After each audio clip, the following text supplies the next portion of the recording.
नमस्कार, खबर उत्तराखंड देख रहे हैं आप और मैं हूं आपके साथ ज्योति। भारतीय जनता पार्टी के राष्ट्रीय अध्यक्ष जेपी नड्डा ने मसूरी में गांधी चौक में आयोजित जनसभा को संबोधित किया और टिहरी संसदीय सीट से भाजपा प्रत्याशी माला राज्यलक्ष्मी शाह के पक्ष में मतदान करने की अपील की। मुख्यमंत्री पुष्कर सिंह धामी, प्रदेश अध्यक्ष महेंद्र भट्ट, मसूरी विधायक और कैबिनेट मंत्री गणेश जोशी के साथ ही टिहरी संसदीय सीट से प्रत्याशी माला राज्यलक्ष्मी शाह ने भी जनसभा को संबोधित किया।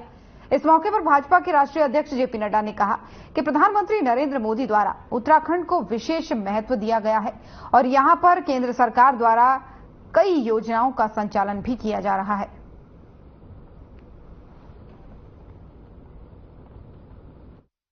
मोदी जी बोलते हैं भ्रष्टाचार हटाएंगे। मोदी जी ने कहा है कि 4 जून के बाद भ्रष्टाचारियों पर कार्रवाई और तेज होगी और कोई भी बख्शा नहीं जाएगा। इस बात को कहते हैं। मोदी जी बोलते हैं भ्रष्टाचार हटाएंगे।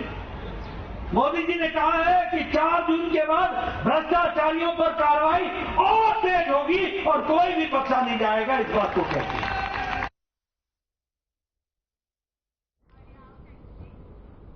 लोकसभा चुनाव की तारीख नजदीक आने के साथ कांग्रेस और बीजेपी के नेता जीत का दम भरने लगे हैं।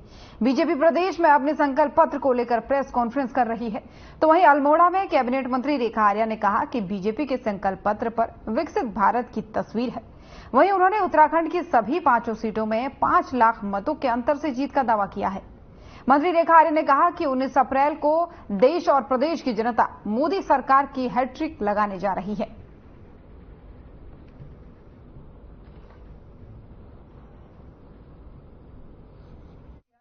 देखिए, मुझे लगता है कि कांग्रेस स्वयं पर सोच ले कि वो किस काम की है और वो जनता उसको किसी काम का ना समझते हुए आज कांग्रेस जो है विलुप्ति के कगार पर है, अपने अस्तित्व बचाने की लड़ाई लड़ रही है। और मुझे लगता है कि यहाँ पे कांग्रेस जो है उत्तराखंड में तो कम से कम अपने अस्तित्व को नहीं बचा पाएगी।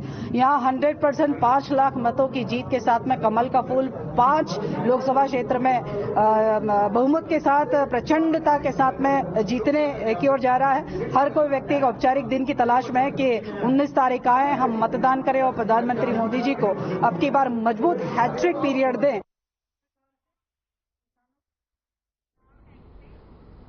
देहरादून से बड़ी खबर सामने आ रही है, जहां पर सीएम धामी ने प्रेस कॉन्फ्रेंस की है। प्रदेश अध्यक्ष समेत बीजेपी नेता इस दौरान मौजूद रहे। पार्टी के संकल्प पत्र को लेकर की है प्रेस कॉन्फ्रेंस। संकल्प पत्र में विकसित भारत का रोड मैप, देश के विकास के लिए पीएम मोदी की गारंटी, संकल्प पत्र में यूसीसी का जिक्र किया गया है। तो बड़ी और अहम जानकारी सीधे देहरादून से आपको दे रहे हैं, जहां पर मुख्यमंत्री ने संकल्प पत्र को लेकर के प्रेस कॉन्फ्रेंस की है। देश के विकास के लिए पीएम मोदी ने ये रोड मैप तैयार किया है, सीएम धामी ने कहा है और इसी को लेकर के प्रेस कॉन्फ्रेंस की गई है देहरादून से। प्रदेश अध्यक्ष समेत दूसरे बीजेपी नेता भी इस दौरान मौजूद रहे। पार्टी के संकल्प पत्र को लेकर ही ये प्रेस कॉन्फ्रेंस की गई और साथ ही आपको बता दें कि विकसित भारत के रोड मैप का जिक्र इसमें किया गया है, सीएम धामी ने बताया है।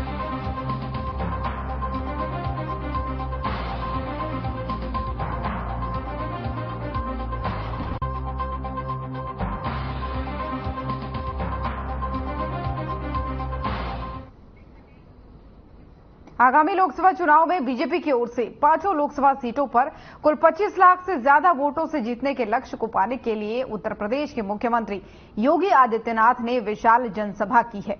वहीं योगी आदित्यनाथ के प्रवेश करते ही हर हर महादेव और जय श्री राम के जयकारों से पूरा परिसर गुंजायमान हो उठा, जिसके बीच योगी आदित्यनाथ ने टिहरी लोकसभा से प्रत्याशी माला राज्यलक्ष्मी शाह को अत्यधिक मतों से जिताने के लिए जनता से आह्वान किया है। वहीं इस बीच पूर्व कैबिनेट मंत्री दिनेश अग्रवाल ने कहा कि 5 सीटों पर बीजेपी विशाल बहुमत से जीतने जा रही है, जिसमें कोई संशय नहीं है। इसी के साथ ही विकासनगर विधायक मुन्ना सिंह चौहान ने कहा कि 2019 में मोदी के नाम की प्रचंड लहर थी, लेकिन अब 2024 में मोदी की सुनामी है।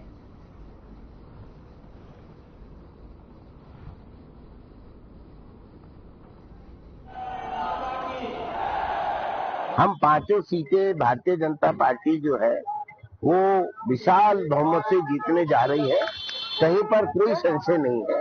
और मैं समझता हूं कि लोगों ने अपना मन बना लिया है और 5 सीटों पर प्रचंड विजय में भी लगभग देश के कई राज्यों में आना जाना होता है। इस बार मैं विधानसभा के चुनाव में भी रहा, राजस्थान में भी रहा, लोग कहते रहे ये गहलोत जी को, हम उस आंदोलन को समझते थे। मैंने तब भी कहा था कि 19 में मोदी जी के नाम की प्रचंड लहर थी, 24 में मोदी जी के नाम की सुनामी है, और आज योगी जी ने कहा है कि 80 उत्तर प्रदेश की और 5 उत्तराखंड की विधानसभा में अर्थात लोकसभा में अर्थात 85 लोकसभा सीटों की एक माला बना करके ये मोदी जी को हम लोग पहराने जा रहे हैं।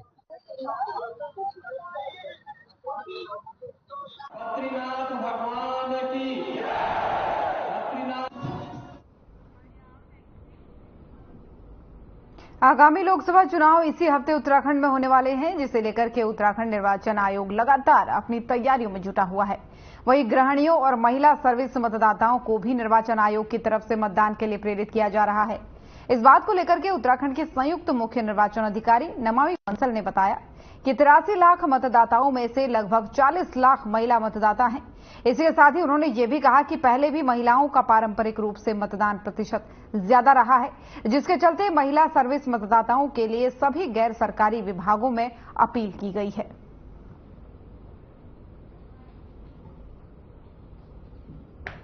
देखिए, असेसमेंट जो अभी फाइनल रोल के बाद हमारे पास संख्या है मतदाताओं की लगभग 83 लाख है, और उसमें 40 लाख महिला मतदाता हैं, 43 लाख लगभग पुरुष मतदाता की संख्या है।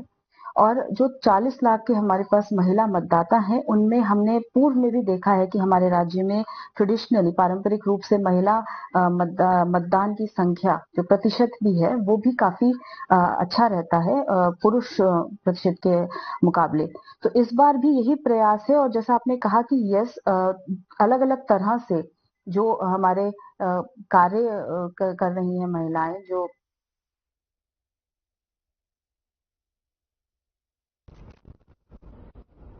और उत्तराखंड में जनता के लिए लोकतंत्र के महापर्व यानी मतदान का दौर शुरू हो चुका है। हालांकि 8 अप्रैल से शुरू हुई ये प्रक्रिया 85 वर्ष से अधिक और दिव्यांग मतदाताओं के लिए है। मतदान टीमों की तरफ से लगातार घर घर पहुंचकर पोस्टल बैलेट से मतदान करवाया जा रहा है। वहीं इसी को लेकर अब संयुक्त मुख्य निर्वाचन अधिकारी नमामि बंसल ने जानकारी दी है। उन्होंने बताया है कि पोस्टल बैलेट में 2 श्रेणी थी, जिसमें सभी जिलों में पहले दिव्यांगजन और 85 से ज्यादा वर्ष के मतदाताओं की होम वोटिंग की प्रक्रिया 2 चरणों में पूरी हो चुकी है।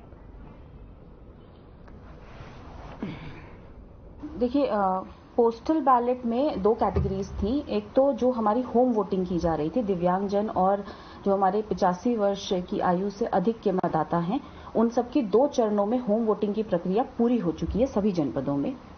और जो हमारे मतदान कार्मिक, जितने भी हमारे home guards, police personal, security officers, CAPF, ये सारे जितने भी लोग हमारे मतदान में लगेंगे, उनमें से जो पोस्टल बैलेट के लिए एलिजिबल हैं, वो सभी फैसिलिटेशन केंद्रों के माध्यम से अपना मतदान कर रहे हैं।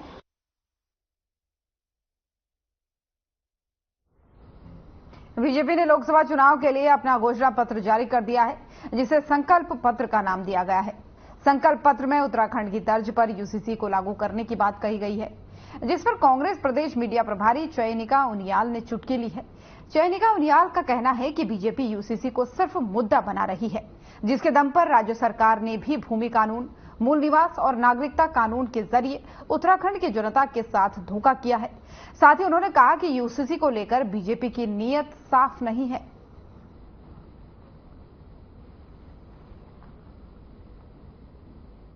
देखिए, पहली बात तो यूसीसी को सिर्फ ये मुद्दा बनाने में से भी हमारे पास स्पेशल एक्ट है। अगर कोई भी उसमें जाना चाहे तो स्पेशल एक्ट है, तो लोग जा सकते हैं। दूसरी बात, यूसीसी जो एक मॉडल प्रोजेक्ट लेकर के आए थे उत्तराखंड में, उसमें हमने देखा कि किस तरह से उत्तराखंड की जनता के साथ भूमि कानून को लेकर के और नागरिकता को लेकर उन्होंने मूल निवास को लेकर के एक धोखा किया है। तो इनकी नीयत यूसीसी को लेकर के कोई बहुत साफ नहीं है। उसमें ये क्या करने वाले हैं ये तो भगवान जाने।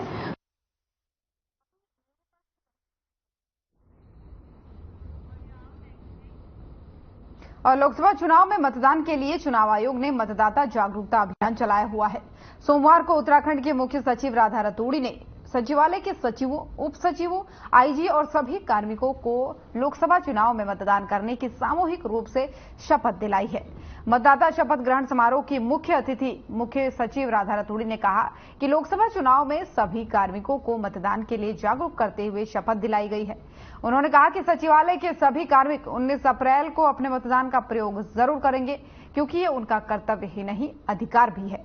वहीं उन्होंने ये भी कहा कि पिछले लोकसभा चुनाव के मुकाबले इस बार लोकसभा चुनाव में मत प्रतिशत भी बढ़ेगा और इसके लिए निर्वाचन आयोग पूरी कोशिश कर रहा है। निश्चित रूप से इस बार हमारे जो सीईओ हैं पुरुषोत्तम साहब की नेतृत्व में जो इलेक्शन की टीम लगी हुई है, बहुत इनोवेटिव कार्यक्रम सभी जिलों में हो रहे हैं। सभी मतदाता बहुत उत्साह से वोट डालने के लिए अपना संकल्प ले रहे हैं, तो निश्चित रूप से वोट परसेंटेज बढ़ेगा।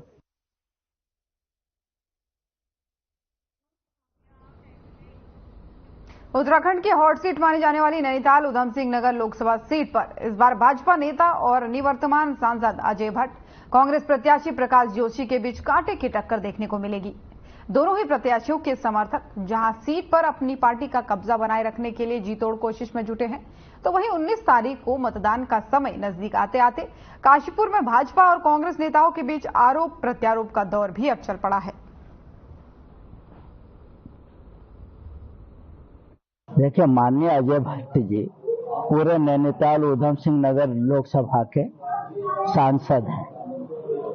उस सांसद निधि को जो इंसान लैप्स कर चुका है 60%, तो वो विकास के रास्ते का नाम क्या जानता है?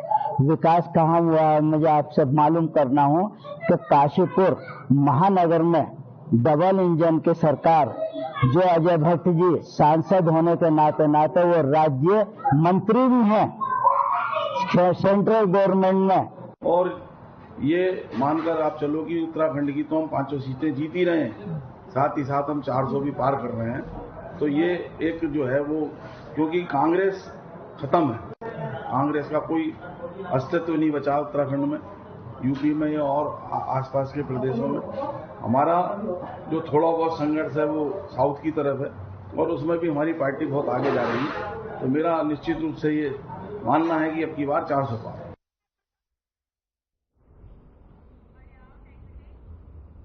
दिनेशपुर में नुक्कड़ सभा के माध्यम से गदरपुर के विधायक अरविंद पांडे ने बीजेपी प्रत्याशी अजय भट्ट के पक्ष में वोट देने की अपील की है। इस दौरान क्षेत्रीय विधायक अरविंद पांडे ने कहा कि प्रधानमंत्री नरेंद्र मोदी ने हमारे देश का नाम पूरे विश्व में ऊंचा किया है और अब की बार प्रधानमंत्री मोदी 400 सीट से ऊपर लेकर फिर एक बार प्रधानमंत्री बनने जा रहे हैं। इसी के साथ ही उन्होंने कहा कि बीजेपी प्रत्याशी अजय भट्ट ने अपने संसदीय क्षेत्र में बहुत अच्छे विकास कार्य किए हैं। अजय भट्ट को गदरपुर विधानसभा से एक वोट देकर उन्हें जिताना है और प्रधानमंत्री नरेंद्र मोदी जी के हाथ को मजबूत बनाना है।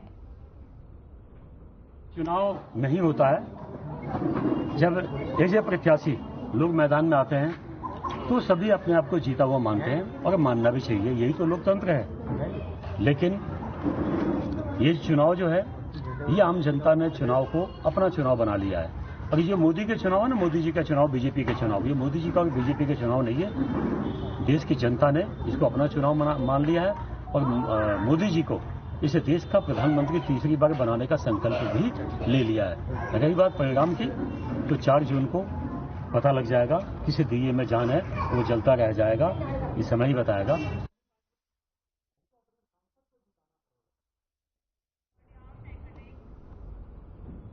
और लोकसभा चुनाव को लेकर प्रशासन अलर्ट मोड पर है। तो वहीं दिनेशपुर के चितरंजन राहा राजकीय इंटर कॉलेज के बच्चों ने क्षेत्र में जागरूकता रैली निकाली और लोगों को मतदान के प्रति जागरूक भी किया। उन्होंने बताया कि प्रत्येक व्यक्ति को मतदान करना चाहिए और साथ ही साथ अपना अमूल्य मत को व्यर्थ नहीं करना चाहिए। इसी के साथ ही छात्र छात्राओं ने संकल्प लिया और जागरूकता स्लोगन लिखे बैनर के साथ ही कस्बे का भ्रमण कर लोगों से 100% मतदान की अपील की है।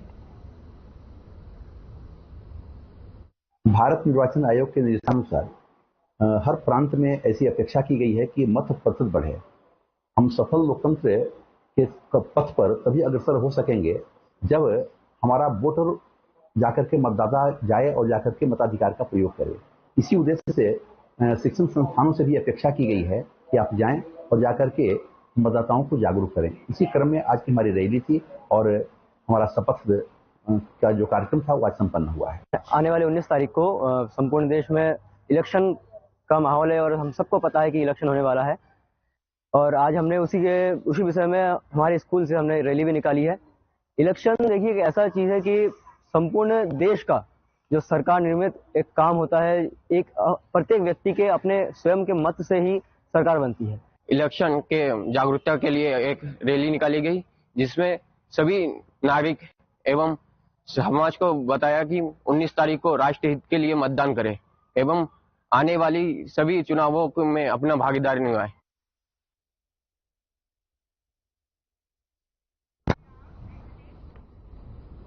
और ऋषिकेश से निकट तपोवन में हुई एक चोरी का मुनिकीरेती थाना पुलिस और सीआईयू की टीम ने खुलासा कर दिया है। पुलिस ने चोरी के आरोप में एक शातिर चोर को गिरफ्तार किया और हत्या के मामले में 7 साल की जेल काटकर जमानत पर बाहर आया है। कोर्ट में वकील के खर्चे के लिए रकम की जरूरत पड़ी तो आरोपी ने चोरी की वारदात को अंजाम दे दिया। मामले का खुलासा करते हुए इंस्पेक्टर रितेश शाह ने बताया कि चोर ने एक कमरे में 9 अप्रैल की रात को ताला तोड़कर चोरी हुई। शिकायत मिलने पर पुलिस ने मामले में मुकदमा दर्ज करा के जांच शुरू कर दी है।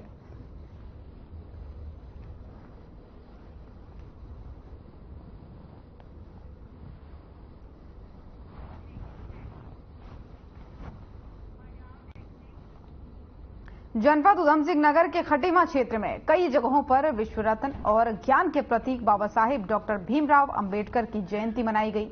इस शुभ अवसर पर उनकी प्रतिमा पर माल्यार्पण कर श्रद्धा सुमन भी अर्पित किए गए। साथ ही ढोल नगाड़ों के साथ विधिवत पूजा वंदना भी की गई। वहीं कई जगहों पर सुंदर और आकर्षक झांकियों का भी प्रदर्शन किया गया।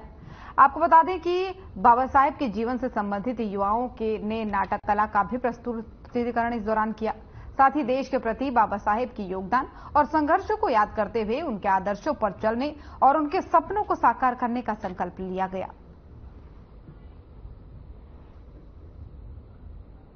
अंबेडकर साहब के जन्म दिवस पर समस्त देशवासियों, समस्त ग्रामवासियों को मेरा शुभ संदेश है कि जिस प्रकार से बाबा साहब ने अपने संघर्षों के साथ ही समाज को जागरूक किया, उसी प्रकार से आप उनके नक्शे कदम पर चल के समाज को आगे बढ़ाएं और समाज को जागरूक करें। इसी क्रम में आज डॉक्टर उत्तम कुमार जी के नेतृत्व में समस्त ग्रामवासियों द्वारा, जिसमें कि बहुत लंबे रूप में मैं अगर उसको कहूँ तो आज इनके द्वारा चंदेली ग्राम सभा से इस कार्यक्रम को शुरुआत करके भंगेली से होते हुए भीमपुर कॉलोनी, बंडिया, भगचूरी, नौसर पटिया, मोहम्मदपुर हुड़िया, नगला, नानकमता सागर कॉलोनी, केड़ाघाट, बरियजनिया, सोनपहर, मझोला गांव और भी विभिन्न प्रकार के गांवों में इनके द्वारा ढोल नगारों के साथ कार्यक्रम का आयोजन किया गया। बाबा साहब की जयंती समारोह को संपन्न कराया गया। आज डॉक्टर भीमराव अम्बेडकर की जयंती मना रहे हैं। आज उनका जन्मदिन था और उनका जन्मदिन 14 अप्रैल 1891 को मनाया जाता है। और डॉक्टर साहब भीमराव अम्बेडकर हमारे संविधान निर्माता हैं। उन्होंने हमारे देश को एक सर्वशक्ति संविधान दिया है, जो हमारे देश की सबसे तगड़ी बुनियाद है, जो हमारे लिए सबसे बड़ा वेद है, सबसे बड़ा ग्रंथ है। और हम उनके लिए सिर्फ यही कहना चाहेंगे कि वो हमारे सबसे बड़े धर्म सुधारक हैं। और उनके लिए उन्होंने हमारे लिए, हमारी महिलाओं के लिए हिंदू कोड बिल पारित किया और उन्होंने हमें सारे अधिकार दिए हैं। वो हमारे लिए सब कुछ है।